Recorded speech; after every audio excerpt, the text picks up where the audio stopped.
I'm Eric Barnes with the Daily Memphian, and welcome to The Sidebar, a weekly show on the community, arts, culture, and more. Today, we're talking to Keely Brewer, reporter with the Daily Memphian, so stay with us for a conversation with Keely. Keely, thanks for being here. Yeah, happy to be here. Keely, if for those who don't know, Keely covers broadly environmental issues for us, both mostly in Memphis, but also up and down the Mississippi, which we'll talk about. But when you talk to people, how do you describe your beat? I say I'm an environmental reporter, and I keep it at that. You do? Okay. Yeah, it's interesting to explain the dynamic between me being a local reporter at the Daily Memphian and also part of the Ag and Water Desk via Report for America. So right. I tend to keep it at environmental issues. Yeah. So we'll talk about that, the Mississippi stuff and Report for America. But so some of the stories you've done for us, I mean, what you described to people who, again, you meet in an elevator, or you meet somewhere and say, well, I haven't read the Daily Memphian, or what do you cover there? Or, what kinds of things? You've been with us just under a year, right? Or it's coming up on a year. Exactly a year today, actually. Really? I realized this morning. Oh, where's the cake, Natalie? Right. We need a cake. We could have we always do cakes for people's 1 year. We don't, actually. Okay, that's cool, though. It's 1 year. What kind of stuff have you covered? It's been all over the place, which has been a good thing, I think. Being the first environmental reporter for the Daily Memphian and trying to build this beat up, I've just been trying to cover as much ground as possible. Yeah. A lot of it is reporting on the aquifer, on the Mississippi River. Air quality issues has been pretty heavy in my coverage for the past few months. Anything that has environmental impact on people. Yeah. I'm trying to pick up. That also got into storm coverage and MLGW and the TVA decision. Yes. And the transition, you just did a really interesting profile of Doug McGowan, the relatively new head of MLGW, took the job in December or whatever it was, was former CAO. The utility stuff is interesting because I didn't know if I fully expected that you would get into that, but it made total sense because it's such a big decision, because it has a huge impact, because it is environmental in nature, but it also got in some of the politics and the political decision making that it went into the TVA non-decision. But it's still a live issue about, could that whole question of MLGW leaving TVA come up again down the road? Yeah, it really dominated my coverage at the beginning. When I first got here, as we were approaching the decision. Yeah. I kind of jumped in a few years in the making on that story and just caught the tail end of it. Right. But, whenever I was at the Society of Environmental Journalists conference in Boise a few weeks ago, there was a whole session about how utility reporting is environmental reporting. And something that I think is more of a recent transition and a hot topic for environmental reporters to cover. Because like you said, there's the politics of it, but there's also huge environmental aspects, and something you saw a lot of local advocacy groups get involved in this time around. Something that, I was glad whenever Sam Hardiman hopped on with us, because he's been here for so long reporting and knows the politics of that story. And so he was kind of able to tackle that piece of it while I really honed in on the environmental piece. Yeah. Yeah. And it's also interesting. I mean, given that TVA, there's just questions about what's going to happen with the old power plant over there, the environmental, issues that remain, the what could leach into the aquifer. You talked about the aquifer. What's the, when we announced that we were hiring you, and then as you got out there and you started talking to people from, that I would run into from, say, Sierra Club or local, the Protect Our Aquifer, they were ecstatic that we suddenly have this dedicated environmental reporter. What's it been like for you? Are they sort of just throwing stuff at you constantly, the ideas, or what is the environment from your reporter point of view? And you're not from Memphis. You moved here for the job. What's the environmental community like? I was really pleasantly surprised when I got here by how big and varied the environmental community was. You have Protect Our Aquifer that is solely focused on the aquifer and the environmental impacts of that, which is, you could take multiple organizations just to cover that issue. You've got Sierra Club, you've got Memphis Community Against Pollution, these really strong community groups that are really involved in the community and know their communities. I've always grown up, I've lived in Mississippi and Alabama before this, just moved to Memphis a year ago. And none of the places I grew up, smaller towns, really had an environmental scene at all, or any type of environmental advocacy. So when I got here, I was grateful that I had those first few weeks to just sit down, grab coffee, go to these people's spaces and get to know them and what they've been working on. and just accepting any information that came my way and having those few weeks at the beginning to really build up this foundation of information. Yeah. Since then, they've been, very excited, like you said, and grateful to have someone to go to that they feel like they can explain what's going on in their communities and have someone ready to listen and start reporting. Yeah. We, again, talking today with Keely Brewer, covers the environmental issues, broadly defined for us at Daily Memphian. But you're also part of, we'll talk about what Report for America is, which is a national organization. But talk about, you mentioned the Mississippi, it's the Water and Ag Desk. The Mississippi River Basin Ag and Water Desk. I knew it was a catchy name. Yeah. It was a very catchy name. I knew that. I messed it up. What is that? So through Report for America, there are 10 newsrooms participating in the Ag and Water Desk, and it is based out of the University of Missouri's journalism school. Sarah Shipley-Hiles there was a professor who pitched the idea. She has a long history of environmental reporting and said, I want to build an environmental reporting network that treats the Mississippi River as a beat, taking this region and turning it into a beat rather than isolated reporting. When you report on the Mississippi River as an ecosystem, it makes a lot more sense and opens up avenues to stories that a local reporter might not be able to tackle. So she pitched this through Report for America, was how she ended up finding those 10 reporters.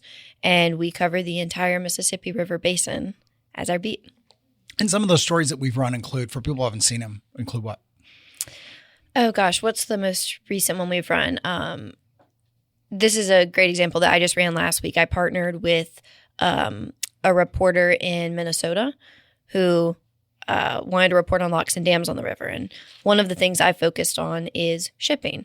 And so we kind of joined forces and reported this story about how do we maintain locks and dams on the river.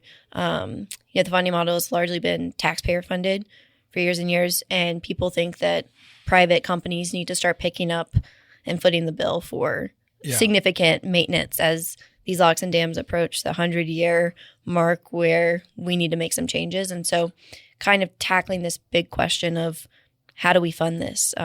It's critical to make sure we can still ship on the river. And have you read tell me if I'm the 19th person to say this to you. Have you ever read Rising Tide? I'm reading it right now. You are? Yes. Okay. It's a lot about that. So Rising Tide is ostensibly about the 1927 flood. 27 flood. But it's way more than that. It's almost a kind of cultural history of the South, of federal politics, of, the battles between, literally sometimes, almost, violent battles between cities and parishes and states along the Mississippi, and how all these things came to be. It's a remarkable book.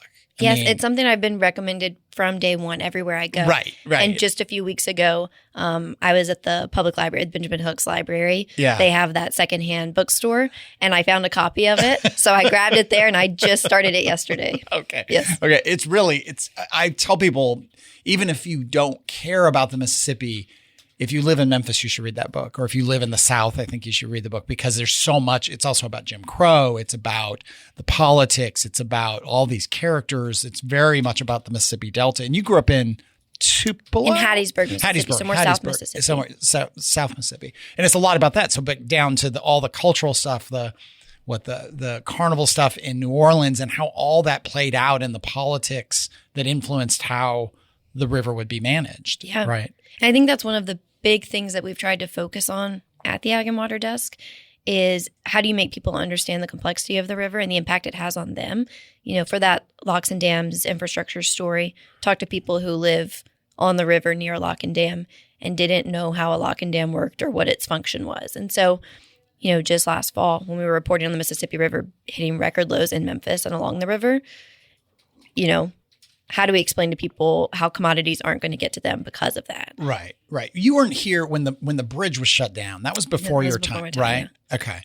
That was crazy. It was just a shocking thing that could happen, and it was shut down for 90 days or something like that. I mean, or longer, maybe it was 120 days, and that, barge traffic was limited. It was the craziest thing, but that was before you were here.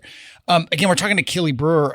We'll talk more about some of the other things she's doing. We'll talk about what Report for America is, which we keep mentioning, and we'll talk about a cruise she took a really special cruise that she just took. But first, let me remind everyone, the Sidebar airs here on WYXR 91.7 every Thursday at 11:30. I'm Eric Barnes. We focus on community, arts, culture, everything in between. It's not just a radio show. It's one of a number of weekly podcasts we do at the Daily Memphian, including the Behind the Headlines podcast that we do with the folks at WKNO. Bill Dries has a politics podcast, On the Record. There's the Memphis Grizzlies podcast hosted by Drew Hill and Chris Harrington. And Chris Harrington and Jennifer Biggs do a food podcast, Sound Bites, which also airs on WYXR every Thursday at 11. I don't know why I can't say that, Natalie, because it's right in front of me and I'm reading it. All of our podcasts are on the Daily Memphian site, as well as iTunes, Spotify, wherever you get your podcasts. But if you missed any of this podcast today as a radio show, you can also go to WYXR or WYXR, the app. It includes all of the radio station's talk shows. It includes archives of the music shows. You can pick and choose which ones you go to. It's great. So, and also WYXR is a nonprofit listener-supported radio. So if you haven't become a member, take a look, go to the site. And join if you can, donate if you can. If you can't, that's fine too. I should also always remind people to subscribe to the Daily Memphian, which is also a nonprofit newsroom and relies very much on your subscription to support what we do. Coming up on the sidebar, we've got Otis Sanford coming up next week. It'll be great to talk to Otis about what he's doing. He's retiring from U of M, but he's still writing our column for us, still doing all kinds of other things. Jeff Calkins is going to come on soon as we move into our 5th year. It'll be our 5-year anniversary in September. So we'll have a number of other Daily Memphian guests on talking about the 5-year history of Daily Memphian. We recently, if you missed, we did a Home and Away, a 2-part show on potato chips. Yes, we did. With Chris Harrington and Jennifer Biggs it was partly on Soundbites, partly on the Sidebar. We ate a bunch of Lay's potato chips, 19 different flavors. It was disgusting. It was really one of the most unpleasant experiences of my recent life, but it was kind of fun. We also had Stuart Harris on recently. He is the lead developer behind the renovation of the Steric building, talking about the building, talking about how all that came to be. I mentioned Behind the Headlines that we do over on WKNO. We recently had Mayor Jim Strickland on the show. We also had folks from the airport and airport authority on. And now a couple weeks ago, we had folks from City Council on. So you can get all those at WKNO.org or on the Daily Memphian site. One last bit of housekeeping. We do have one of our journalism circle events. There are events where we get to meet some of the staff. This one's focused on the election. So we'll have our Metro editor, Jane Donahoe, Bill Dries, and Sam Hardiman, government Metro reporters, all talking about the upcoming mayor's race. That's on June 6th. It is technically sold out, but if you email me, we'll see if we can get you on a waiting list. We can see if we can get you there. It's barnes@dailymemphian.com. But again, we are here right now with Keely Brewer. We keep mentioning Report for America. For those who don't know, how do you describe what Report for America is? I always say, have you heard for Teach for America? Right. Yeah, Same that's idea. what I do. Yeah. It is a public service reporting program. Right. You apply through their portal. You have preferences for beats, medium, location, and you go from there and they pair you with a local newsroom. So that's how I ended up here a year ago. Yeah. So in its 5th year, something like that, and it has grown significantly since then. Do you know how many it is now? Is it 500? I don't remember or offhand. something? It's hundreds, and it started with just a handful. I mean, less than a dozen, and so it's grown so significantly over the past few years. And it's kind of reached that point where it's stabilized, and we really have such a strong network covering all of the U.S. Yeah, and it's a great. It really is like Teach for America, which was founded to bring people who might not think about teaching into teaching and kind of put them through a certain amount of training and just help the schools, with hiring, with placing, maybe different types of teachers and so on into the schools. And Memphis has a big Teach for America presence. We didn't do Report for America for the first couple of years because we were just so busy, and they had launched around the time we had launched, and it was just one thing too many to get to. But that's how we got you, and through the environmental thing. The other nice thing they do, it's a great program. It's not just college kids. You did it coming out of college, right? Yeah, I did it just out of college, applied during spring semester of my senior year. Yeah. It's meant for reporters, early career reporters with less than 5 years of reporting experience. Yeah. And that's one of the big perks of the program is all of the training that you get through it. Every other week we have a Zoom with an expert or a professional journalist. Do you really? See, this shows how really what a micromanaging control freak CEO I am. I had no idea you were doing that. That's really cool. Next week, great. Ronan Farrow is going to be there talking to us. And it's meant to be a chance where we can show up. We can ask any questions we have. The most recent one I went to just a couple weeks ago was an enterprise reporting workshop. And at the end, after this presentation about how to pitch an enterprise story, we were able to take some turns walking through some pitches and working out those. So it's just, it's a great resource. And I'm also paired with a mentor through RFA. At the beginning, I said I wanted to opt in. And I have this incredible retired journalist, Bill Mitchell, who worked for National Geographic for a period and just has incredible feedback for me. We meet once a month, hop on a Zoom. I call him sometimes in between. And we just talk through everything that's going on. And, it's so invaluable as an early career reporter to have not only all the training, but just people you can turn to in a community of people who are also being sent out to smaller local newsrooms, covering underreported beats and figuring out the best way to do it. Yeah. That's so funny that I didn't know, but it's kind of typical. I didn't know all that was going on. I didn't know there was a mentor thing. That's awesome.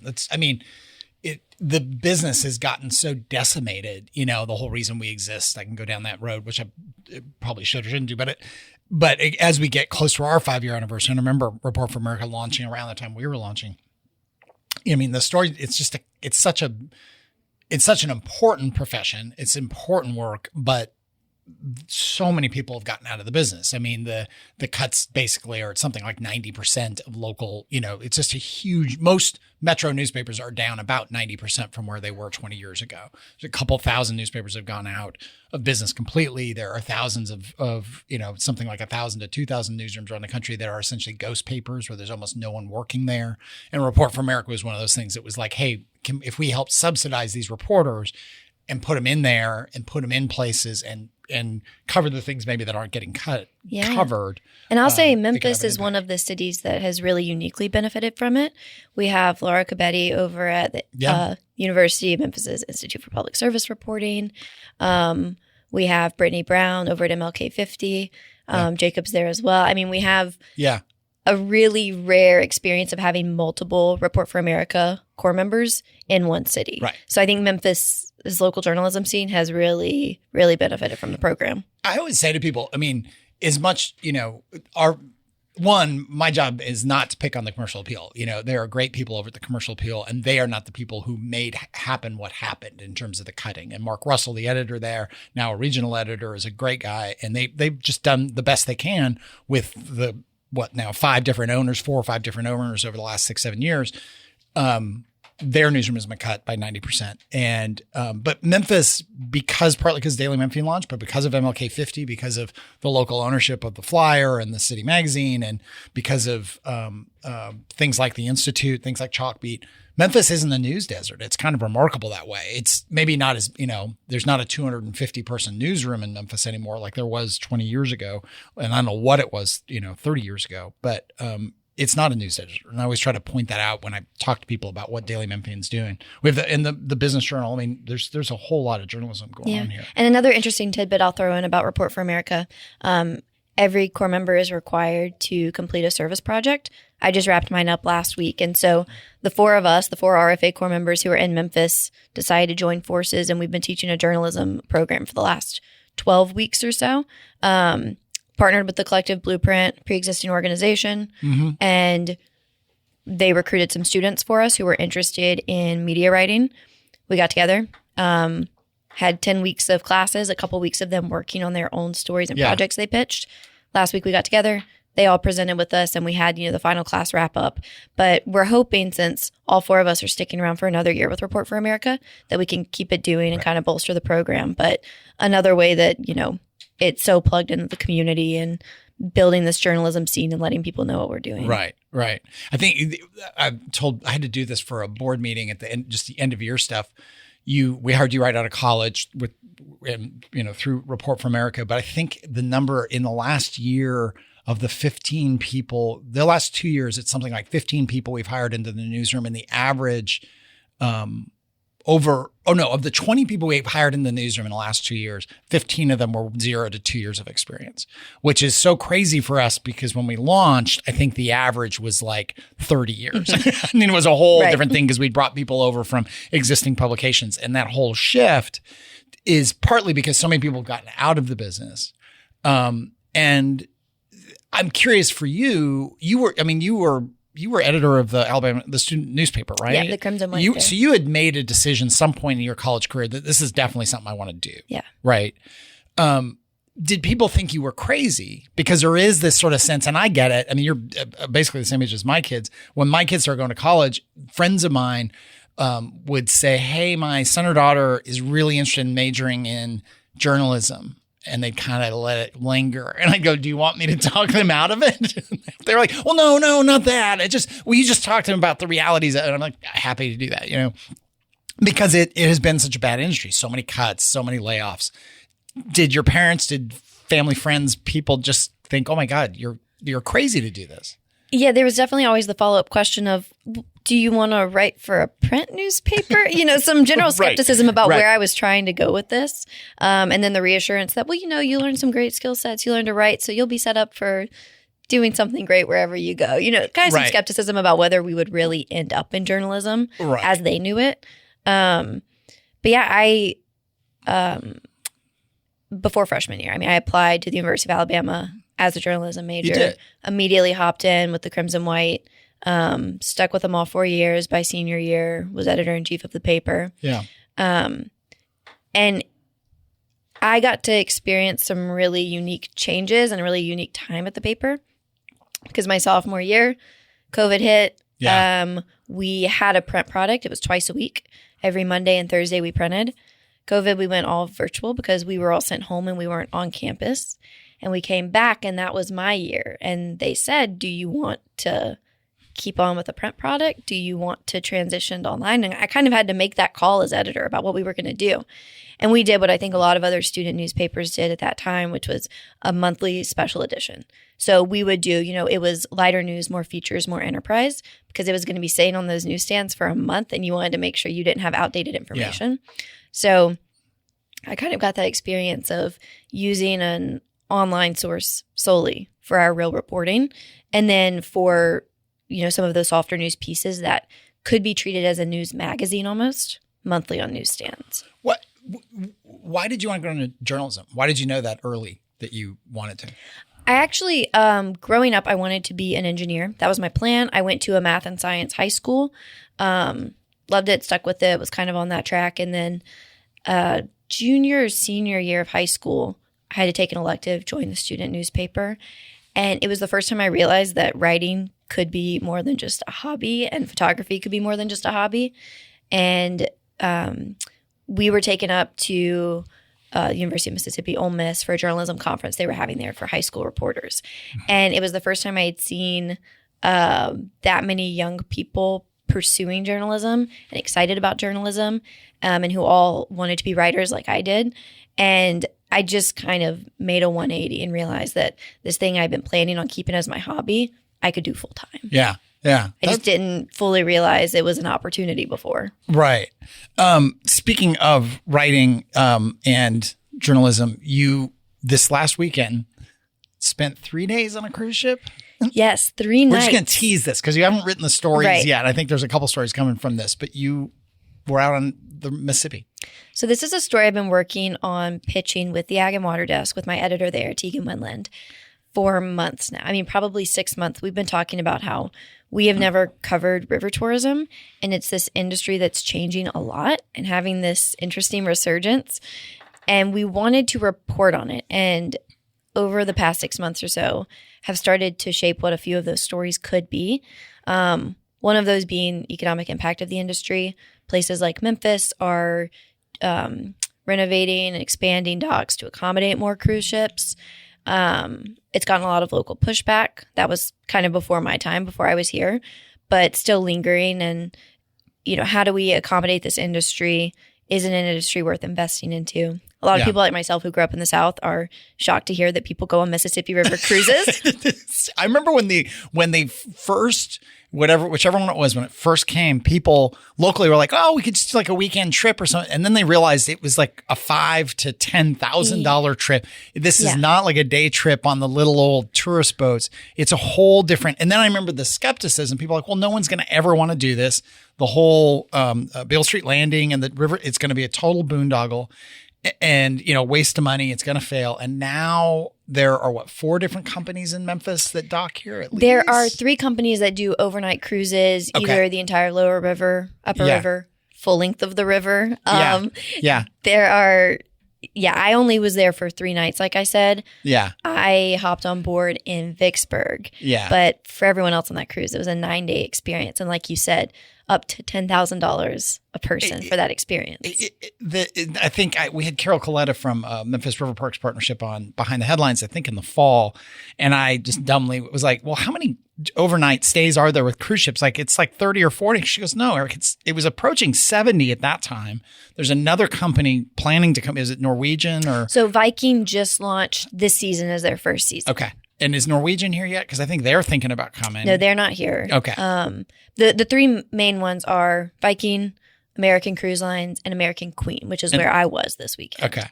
And they're expanding the dock. And what I was shocked at the amount of money that is generated for Memphis River Parks by servicing, and they pay docking fees, and it's a big part of what underpins the financial future of the new park and the other parks that Memphis River Parks manages. But I remember that skepticism and just a kind of disbelief that people that, well, this is not the Danube or the whatever, the River Seine or whatever people thought of as European, like high end riverboat travel. That'll never work on the Mississippi. And now it's totally thriving.